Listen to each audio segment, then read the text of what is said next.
today we're gonna make this terrace. Instead of that it's a slope, we make it into a flat space. Marking, I try to, as you can see, it's in a round. This has to do also with it that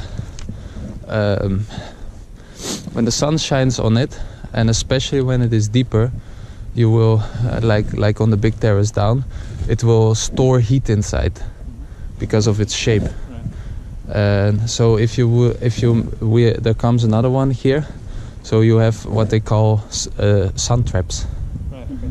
Yeah, and so then you can grow also again, like Sepp Holt, so he grows sunflowers at 1300 meters height in these sun traps.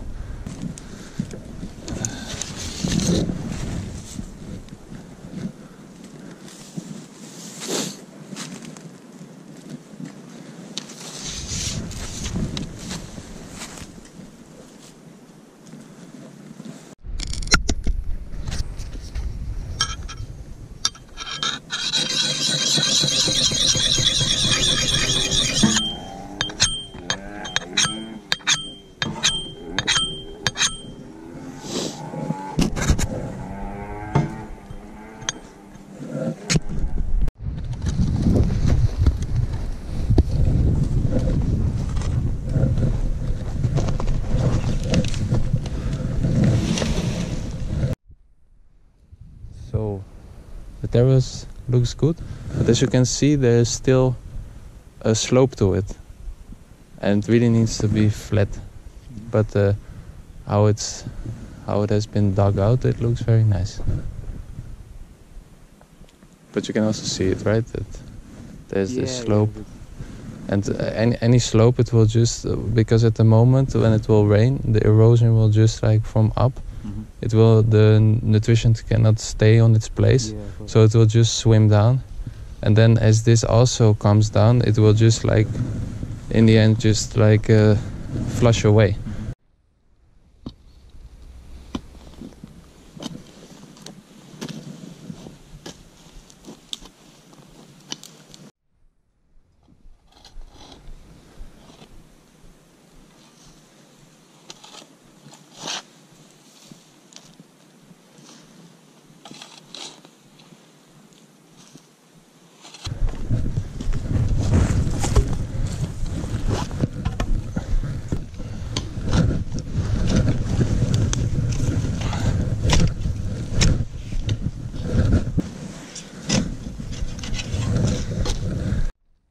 So the hole is now in between 30 and 35 centimeter, which is enough for this little log here.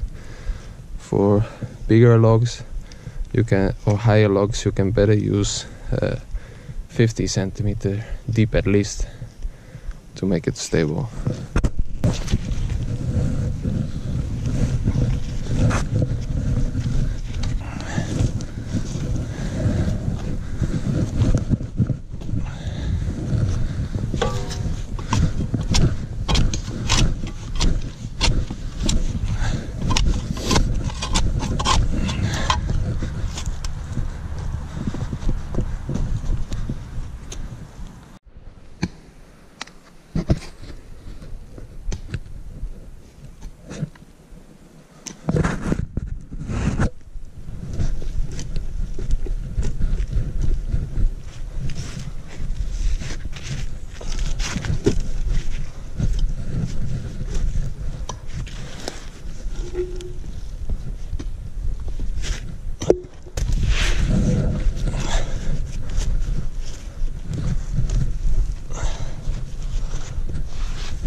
So I changed the lock now because before it would have been just the height of the terrace, and that's too low because it might be that we end up higher. So now I just easily swapped it so that it will be higher, and for sure the earth won't pass it. Now it's still a bit loose, but after it one time rained, this will be stuck. Plus the pressure of the earth will make that it doesn't move.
Yeah, please.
Perfect.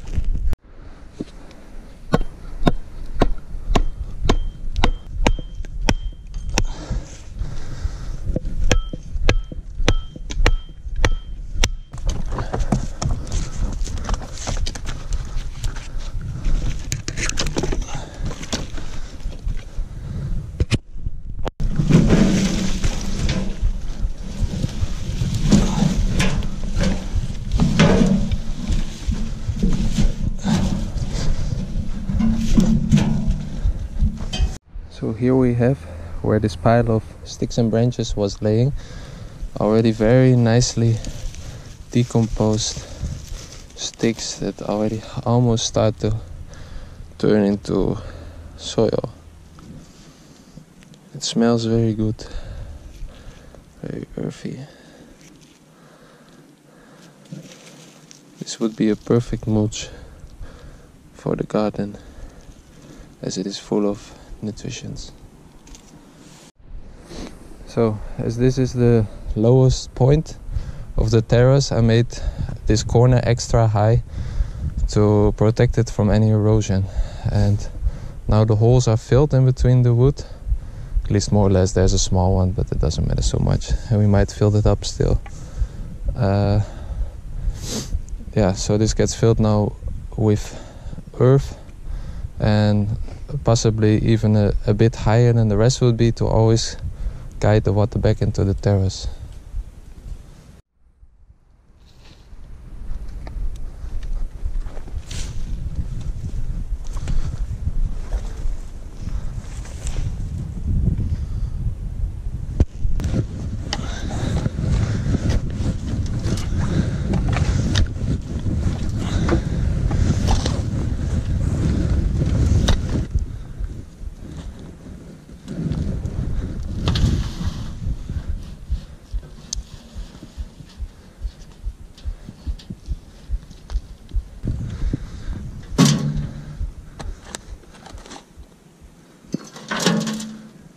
And here you can very clearly see the difference in between the color of the earth. It's more black, it contains more humus, and this is very clearly subsoil, and best would be to have this actually all covered on the top.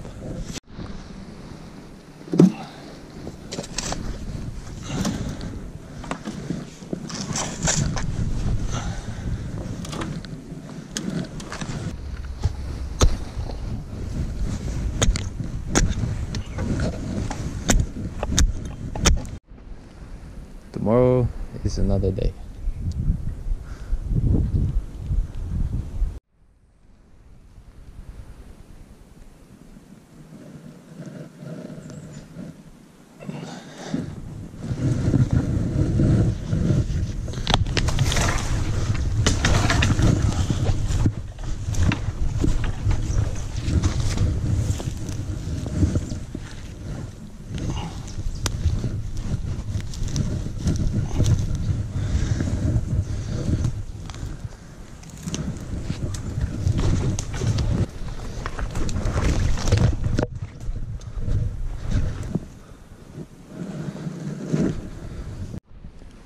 So for this terrace we only use old wood that was laying in the forest.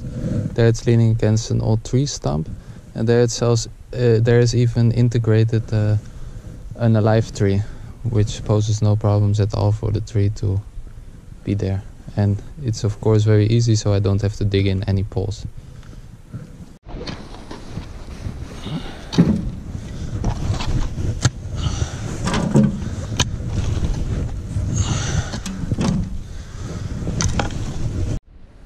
And that was another day building the terrace.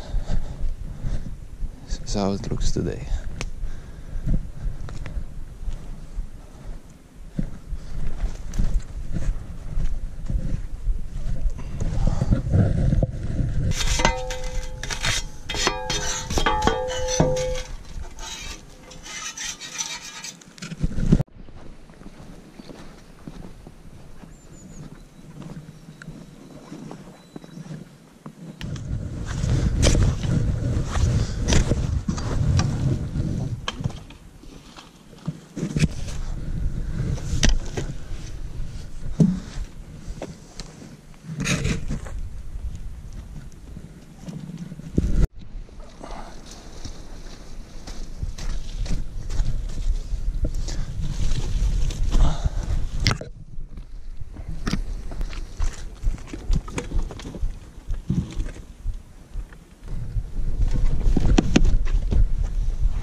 So the terrace has been finished.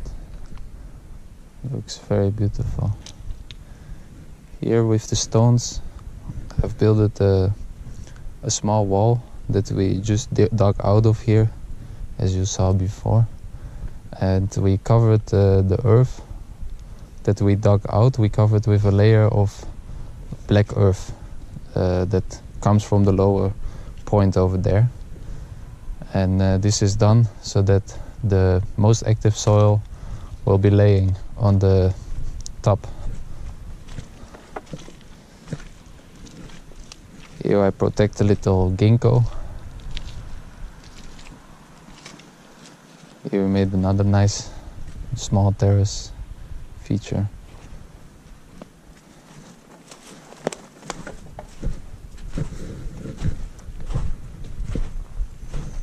And as you can see, so quite a big terrace.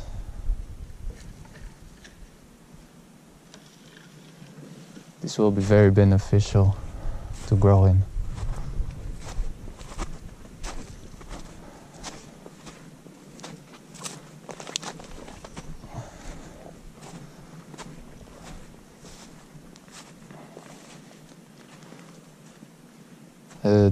It has been made like this, that on that side it's a bit higher, so that when to really prevent erosion, to keep all the nutrients inside of here. There will be still the improvement to make here on the lower part a ditch, and with that we created then directly a swale to even catch more water runoff and nutrition. Yes.